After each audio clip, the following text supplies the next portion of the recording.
So the first thing that I need you guys to understand is that you've been completely lied to when it comes to the truth about raw meat versus cooked meat. The mainstream health and medical industry has pushed the idea that raw meat is far inferior to cooked meat, that raw meat is more dangerous, less bioavailable, when in actual fact, it's the complete opposite. Raw meat is superior in every single way to cooked meat, and raw meat is actually the food that is most conducive with optimizing our health as humans. And cooked meat, on the opposite hand, is actively contributing to disease, degeneration, poor health every single time you eat it. So one of the goals I have with this video is that even if you do continue to eat cooked meat, I still want you to, at the very least, walk away or like scroll away, swipe up away with a new understanding on what happens every time you put this charred, poisonous, carcinogenic animal product in your mouth and what the actual consequences are. I mean, to give you a bit of an idea, basically you're just contributing to the overall degeneration of the human race. You're degenerating your own biology, but also contributing to the degeneration of your future offspring and the degeneration that they will inherit. So namely, what's affected: your hormones, your digestion, your energy, your skin, literally how you look, feel, and develop as a man or woman. All of these things are going to be blunted and harmed when you choose to eat cooked meat over raw meat. So yeah, once you understand this, you can never look at cooked meat again the same way. Obviously I now understand this and I'm telling you there's no going back. So what I'm going to explain in this video, firstly, I'm going to get into breaking down the misconceptions and the fear when it comes to bacteria and parasites and food safety. I'm going to be debunking the idea and the notion that bacteria and parasites and, for example, salmonella give you food poisoning. I'm also going to be explaining the difference between fermentation and bacterial growth on cooked meat versus raw meat. I'm also going to get into what actually happens when you get a nice juicy raw steak and you cook it, the amount of toxins, also including carcinogenic compounds that are created as a result of the cooking process, what they actually do to the body, how they cause worse outcomes in your health. And then I'm also going to touch on what you actually miss out on when you decide to cook that steak, when you decide to literally mutilate every single nutrient that's existing in that nice raw steak. And then to wrap it all up, I'm going to give some nice examples, some nice anecdotes, and even studies of groups of tribes, of people, of even animals eating raw foods versus cooked foods to help paint the picture a bit more and make it a bit more clear in what's actually going on and how, big picture, over multiple successive generations, a cooked food diet will actually be destroying a species' health and humans as well. So yeah, a little bit about me. If you guys have never watched this channel before, my name is Mason. I'm 20 years old, and for the last 5 years, since I was 15, I've been eating a diet of exclusively raw animal foods. So raw meat, such as raw chicken, raw beef, raw kangaroo here in Australia, a lot of raw dairy, a lot of raw eggs, even like rotten meat, all of these things that like the mainstream health narrative basically say would be killing me, I've been eating and I've been completely fine. And in fact, I've been thriving as a result of this diet. So my blood work, any endocrinologist would agree that I'm literally in the top few percentiles, if not the top percentile of blood work health, of testosterone. Since starting this diet at 15, I've been able to outgrow my genetics, outgrow my parents, outgrow all of my siblings, my older brother, whatever. I've been able to grow to 6'5". In terms of like physical appearance, I've obviously got clear skin, no inflammation, no autoimmune issues, and I'm literally living proof that what we've been taught when it comes to raw food safety is a lie. Because if I went to my doctor, went to my GP when I first started this diet and asked him if he thinks, it would be safe to do, if I'd actually be getting great outcomes in my health, 5 years down the line, I'd probably be told that I'd be dead 6 months in. If I literally told him I'll be eating raw chicken, rotten meat, raw eggs every single day, they would highly, highly recommend that I wouldn't do that. But here I am, I've done the experiment. I'm thriving as a result of it. And you may be thinking like, oh, Mason, maybe you're just some like genetic specimen who has like a lineage that ate raw chicken, so you're immune to it. But I've used the same framework, the same understanding, the same scientific approach with all of my clients, my community members, literally dozens, if not hundreds of them. And we've achieved excellent results with every single one of them. So it is a framework that does work with everyone, regardless of like phenotype, genetic history, or genetic heritage, whatever. It works for everyone. It's not just some like woo-woo out there, Mason, you got lucky.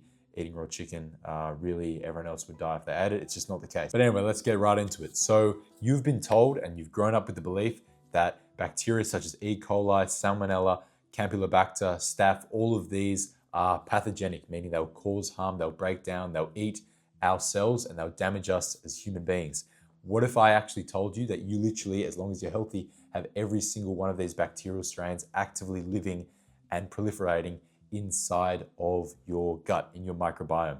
That's what the mainstream health narrative has been aware of, but is now only coming to realize that bacteria aren't inherently, innately bad. In fact, we actually need them. And it's now widely being accepted that these bacteria, even the pathogenic Salmonella, even the E. coli, carry out important bodily processes. For example, E. coli produces vitamin K2, which protects bones, arteries. It also helps to support digestion and the breakdown of food. Salmonella acts as a bioremediator in the body. So basically a janitor. It helps break down dead, degenerative, toxic tissues and cells inside our body that we otherwise wouldn't be able to get rid of.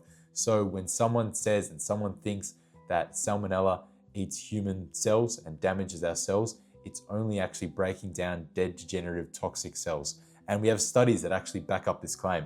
2 2020 studies, one shows that E. coli strains residing in healthy guts literally didn't cause any disease whatsoever. The key word is healthy. So as long as you're healthy, as long as you're not, overflowing with toxicity, the E. coli will have nothing to necessarily clean out, and you're not going to be experiencing any symptoms as a side effect. The same goes for Salmonella. So literally 99% of people watching this do have Salmonella somewhere in their body, and it is exclusively acting as a janitor. So it will only, erupt any sort of symptom from like runny stool to maybe some sort of like vomit, whatever, if there is toxins that it can break down and then release externally.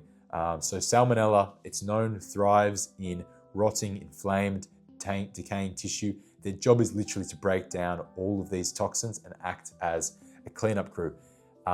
Because they're found at the scene of the crime, the mainstream health narrative has decided that they are the criminals, they're the perpetrator, they're the one causing this sort of symptom, when in actual fact, they're merely the firefighters putting out the fire. But because they have a special way of doing it, there is a little bit of water left behind, if you're following the analogy. Then to explain what actually food poisoning really is, it's in the name, food plus poison, literally just ingesting poison. Some examples of where you could get food poisoning from would be from some foods like stressed, grain-fed animals, industrial slaughterhouses where the meat is exposed to like chemical residues, toxic sprays, toxic cleaners, any of these things. Animals pumped with literal poisons, so vaccines, antibiotics, which you then end up eating in the meat, in the tissue, in the fats, fecal contamination from crowded environments. Basically, the whole idea is sick animals equals sick meat. So if you're like myself and you eat animals that are completely wild, so I eat a lot of kangaroo, for example, which is all wild, never farmed, these animals will virtually have no toxins in their system as long as it's like a healthy, natural environment, that they're wild in, and you're never going to be exposed to any toxins that could cause what we know as food poisoning. Compared to like factory farmed animals that have really poor diets, they don't get outside, their bodies aren't actually even able to like clean their own cells themselves, so they just build up high amounts of toxins in their tissues. That's what really causes food poisoning, and that's what you really need to be conscious of avoiding when you're eating raw meat. But even then, honestly, even when you are eating like low quality meat, even if you do cook it, the thing is you're going to be getting a lot of the toxins, but you're not also going to be getting in the beneficial bacteria that would help clear it out. So what happens when you eat low quality meat raw is that detoxification occurs instantly, because right when it enters your body, you instantly have the bacteria that you're able to use to remove the toxins, compared to eating like a cooked low quality pork chop, for example. You're getting all of the toxins, but you're not getting any of the bioactive bacterial agents to help clean it out and help give you the detox right away. So in all cases, in all instances, bacteria are our friends, and it's toxins that are the enemy. A really good example that I think demonstrates it decently well is an experiment done in 2013 by Mark McAfee, and he got basically just a jar of raw milk and like multiple jars of pasteurized milk variations, and he let them ferment for 3 weeks. what he found is that after 3 weeks, the raw milk jar had virtually no signs of like any excessive bacterial or fungal overgrowth when compared to the pasteurized milk jars. And that's basically showing that bacteria and fungus only thrives in a toxic environment when all of the nutrients have been mutilated by the pasteurization process and like low quality processing. That's when bacteria thrives. It's doing its job, it's breaking down toxins, but that's when you see an increase in it. It's not just increasing for the sake of it. It's not increasing because it's breaking down healthy tissue or it's causing harm to us or it just like loves eating on us, but it literally only increases when there's something to remove, such as in the low quality raw foods. Some other examples that like basically kind of highlight this and like highlight how all throughout history and all over the world, people do eat a lot of raw meat and a lot of fermented meats. We could look to like the Nenets of Siberia. They literally intentionally ferment raw meat, let it rot effectively, like what the mainstream would call rotting, and they eat that and they enjoy that and they have no poor side effects as a result. And literally in terms of like their overall health markers, they are thriving as a ethnic group.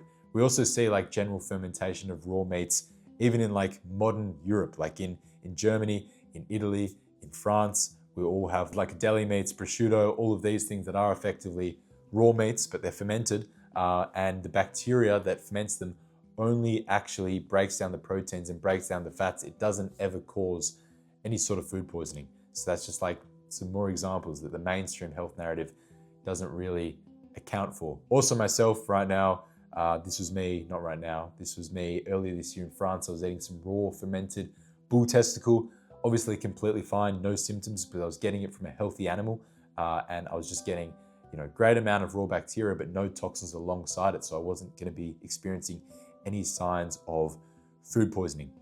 There's also like just this mismatch in like global food culture as a whole. We have doctors who are like fearful of bacteria, but then we have like these staples globally. Like for example, in France, in Italy, in Japan, in Ethiopia, all these raw food dishes. Even in something like mayonnaise, we've got like raw eggs, and like Caesar salad dressing, we've got raw eggs. And there's like a bit of a cognitive dissonance because we don't think that these foods are going to be causing us like harm or like causing us to get ill. But we do think they'll cause us to get ill when they're presented as like meat, as raw meat, compared to sashimi or tartare or carpaccio. Somehow the fact that it's presented in a restaurant makes us think that it's going to be like somehow safer, when in actual fact, it's just about as safe as the raw meat you'd buy from a butcher and eat it yourself, in that it's completely safe, as I'm explaining in this video. But yeah, I mean, there's also plenty of groups all around the world. For example, like the Maasai tribe of Kenya, they drink raw milk, raw blood, all of these things. The Eskimo, the Inuit, raw seal, they eat raw seal, raw fish, raw caribou. The Hadza tribe of Tanzania, all of these groups eat like raw animal foods and they thrive. Like you test their rates of disease, as I'm going to touch on a bit later in a later example, they've got virtually none. They're healthier than we are as like modernized, civilized, westernized first world people, and they're eating exclusively raw foods that we are so fearful of. But then, yeah, I mean, what is the actual downsides of cooking your meat? Imagine, you get like a nice grass-fed steak from an unvaccinated cow. What's the harm in actually cooking it? Well, it's harmful in that when you cook it, you literally do create toxic byproducts as a result. So cooking not only kills the nutrients in it, but it also creates over 32 known toxic compounds, including multiple carcinogens. These are toxins that damage DNA, accumulate in cells, and trigger chronic inflammation, which eventually will manifest as chronic disease, which obviously none of these things are existing in raw meat. A lot of these toxins are formed in what's known as the Maillard browning effect. This is when proteins and sugars react under high heat, so searing, browning, grilling, which creates Maillard products. So hundreds of new foreign molecules not found in the naturally occurring raw meat. It produces advanced glycation end product precursors, oxidized proteins, and cross-linked compounds. So basically, big picture, it drives inflammation and oxidative stress because you're ingesting a lot of toxic nutritional compounds that we're not actually able to break down, and we then have to detox. To share some of the consequences and the downsides of ingesting a lot of AGEs, you can have worsened muscle function, increased rates of Alzheimer's, kidney problems, premature aging, maybe cataracts even, cardiovascular disease. Basically, your body will just degenerate at a faster rate. This is what happens when sugars and proteins react under high heat, and these AGEs tend to accumulate in the skin, the arteries, the organs, and they overload our body's detox and repair systems. So it's unideal in every sense of the word. And just a study to like kind of back up the claim that cooking creates a lot of these AGEs. Got a 2005 study, basically just demonstrated that high heat cooking, so grilling, frying, and broiling, massively increase AGE content in food. And then even like the UCLA Diabetes Research Center said, dietary AGEs are potent pro-inflammatory molecules and accumulate in tissues and accelerate aging. So this is a bit of an appeal to authority on my end, but I mean, like everyone agrees AGEs are bad in and of themselves, but no one kind of puts together the fact that cooking meat creates an excessive amount of them. Another toxic compound that is created is heterocyclic amines. So this is formed when muscle meat hits high temperatures. It's basically directly mutagenetic in that it binds to DNA and creates mutations our body has to constantly repair. So it creates a big burden and stressor on our body, which basically leads to a lot of like nutritional and energetic bandwidth of our body being used to recover from ingesting these poisons effectively. Heterocyclic amines are directly linked to increased cancer risk in dose response fashion. So the more you're exposed to, the higher your risk of cancer. And then, I mean, we've got studies as well from 2005, which is the year I was born, that identified 20 plus unique HCAs formed in cooked meats. So it's like not something you can really refute. Like all of these toxins are very much so created in the cooking process. But then aside from toxins created, what are we actually like missing out when we decide to cook and burn and char our steak? Like what's going on in this photo?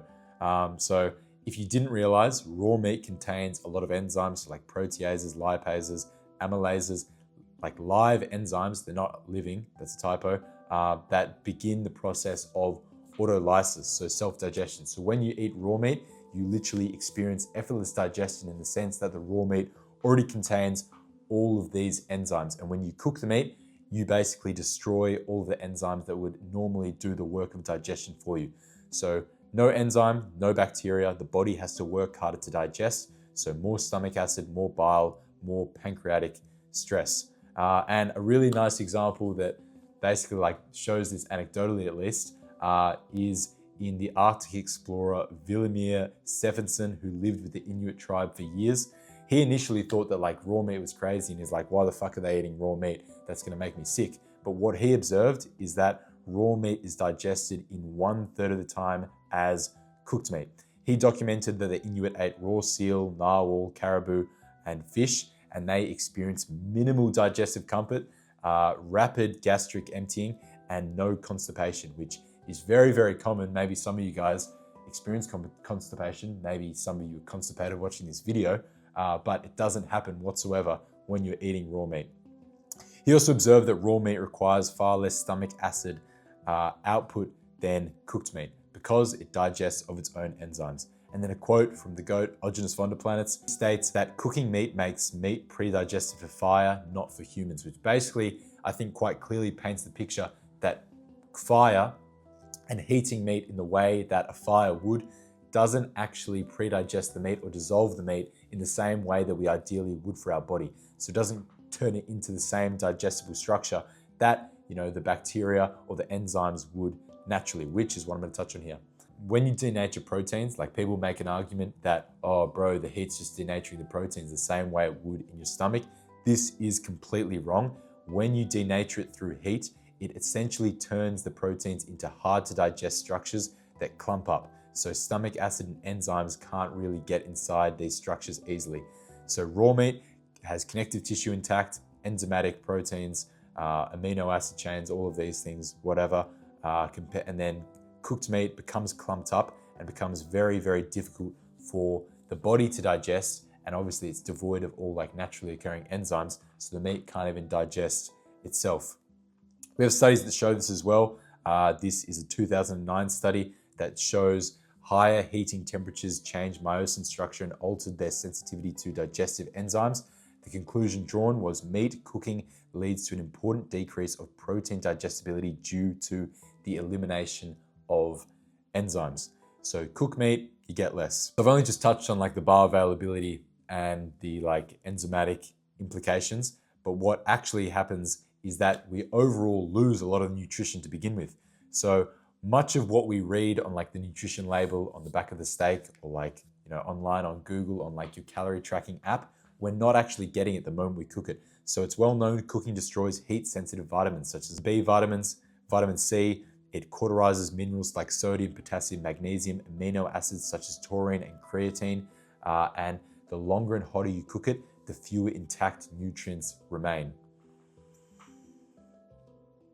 A nice study that supports this basically showed that cooking decreased the fat content up to 59%. All vitamins decreased during cooking, with thiamine showing the highest losses from 73% up to 100%. So 73 to 100% of thiamine was lost as a result of cooking. Obviously, that's retarded. Like, why would you pay for a whole steak if you're just gonna be cooking and like wasting it?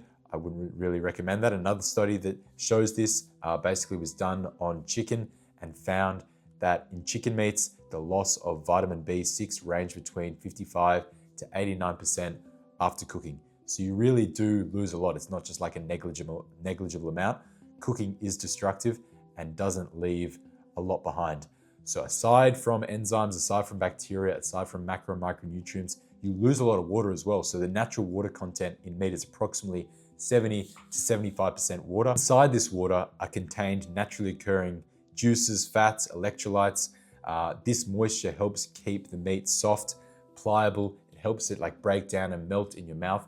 Raw meat is a lot easier if you've never tried it to eat than cooked meat. And cooking basically breaks down and pushes out and basically evaporates all of these natural juices, electrolytes, and moisture. So the meat becomes drier, tougher, and harder to chew, harder to break apart. A study that supports this basically just showed that cooking reduced water content by like 30 to 40% depending on the temperature and duration cooked. And then even in my personal experience, when you're eating a raw animal-based diet, you really don't need anywhere near as much like water daily to hydrate you, because all of the water content is going to be in the raw foods themselves. So I feel more hydrated than I have ever before. I don't feel the need to drink more water. I've definitely gone like weeks, if not months, without water. And this is literally because I stick to raw meat, I stick to raw eggs, I eat some fruits, but then I also drink liquids such as raw milk, which are far more bioavailable, far more utilizable water sources. And then also, like an example outside of myself is like the Samburu tribe. Instead of drinking a lot of water, they prioritize raw meats and organs. They drink raw dairy and they don't struggle with any hydration. That is because the minerals, the hydration, the electrolytes stay intact as a result of keeping the foods in their raw form. So yeah, cooking doesn't just remove nutrients, it also creates toxic compounds. To summarize this whole point, raw meat has none of the toxic carcinogens that destroy our bodies. People think that cooking only kills and only destroys nutrition. They never consider the new chemical compounds that are created and react as a response to the heating. An example, an analogy, a thought exercise that could help you maybe visualize and understand this is literally just putting your hand on a stove and what happens when you do that. Basically, you burn your hand, you damage your hand, you destroy a lot of the nutrients, the molecules, the structure of your hand. So you remove water, you denature proteins, you oxidize fats, you create toxic byproducts. This is the same thing that occurs in the raw meat. So when you cook raw meat, it's the same thing as cooking your hand. You wouldn't cook your hand. It's a bit stupid. It doesn't make it more bioavailable. It doesn't make it easier for your body to process when you cook your hand. You're just being retarded. So don't cook your meat because you wouldn't cook your hand, is the point. But yeah, now going on to the examples, like the case studies, bringing it all into play, like what all this science actually looks like in motion. First of all, I want to debunk the belief in the notion that cooking made us human, that it led to like our evolution. It caused like an expansion of our skulls. For many, many reasons, this is incorrect. And like even scientists will tell you, this is just a theory. What we have already confirmed in this video is that nutrients that your brain needs to develop and perform get degraded during cooking. So we know this is a fact. Raw meat digests faster because the fibers are loose, hydrated and contain naturally occurring enzymes. So they digest of their own enzymes. Cooking destroys the most fragile nutrients. So literally we know in every single way raw meat is superior.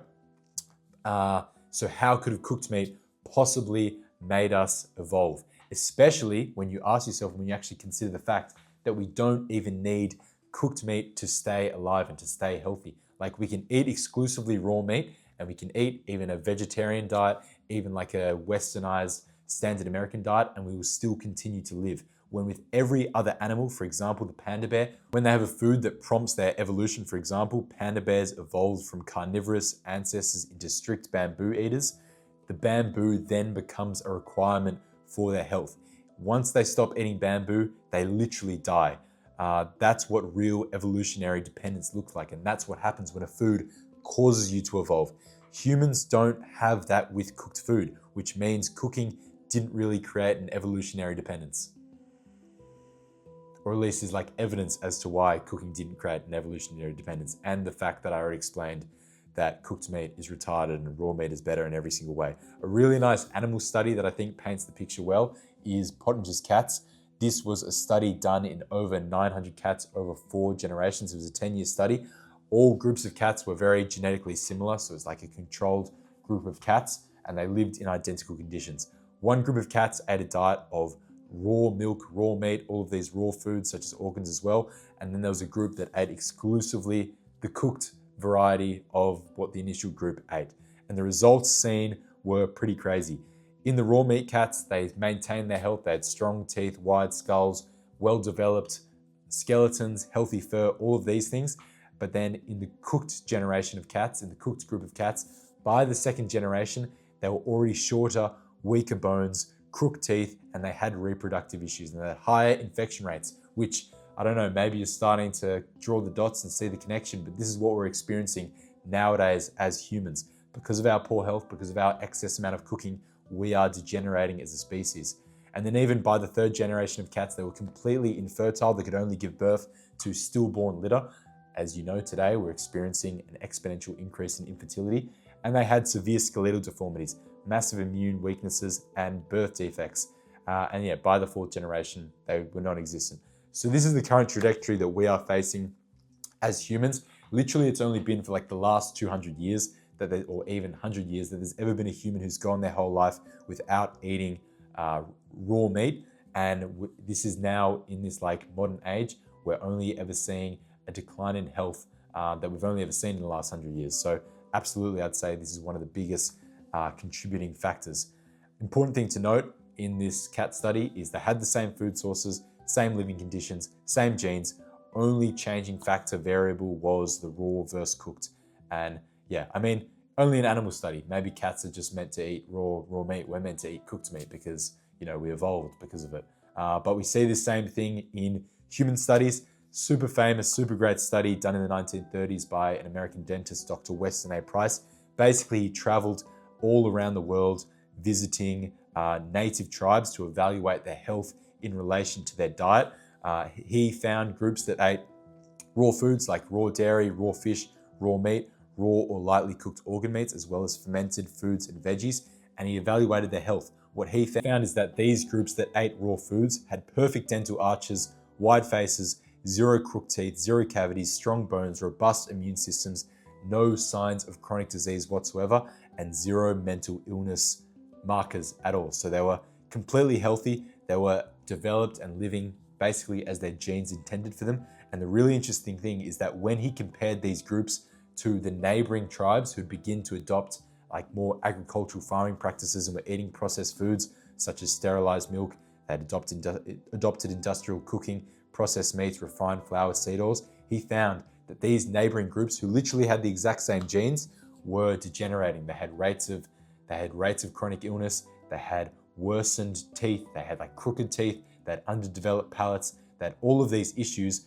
that the healthy tribes didn't have whatsoever. And now like literally the only changing variable was the diet. And this is degeneration that occurred in literally only one generation. So diet is so important. Getting the correct adequate building blocks is so important in developing into a robust, healthy, well-developed, good-looking human being.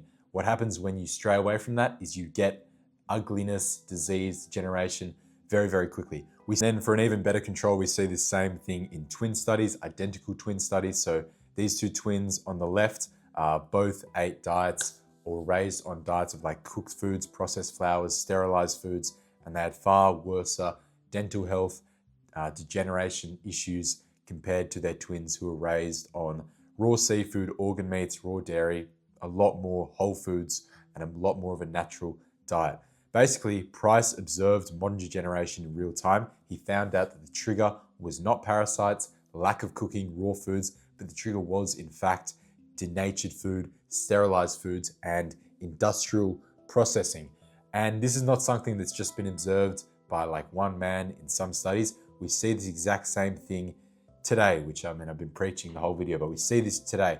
Literally, it's only been just the last 120 years that we've actually stopped eating all of these raw foods.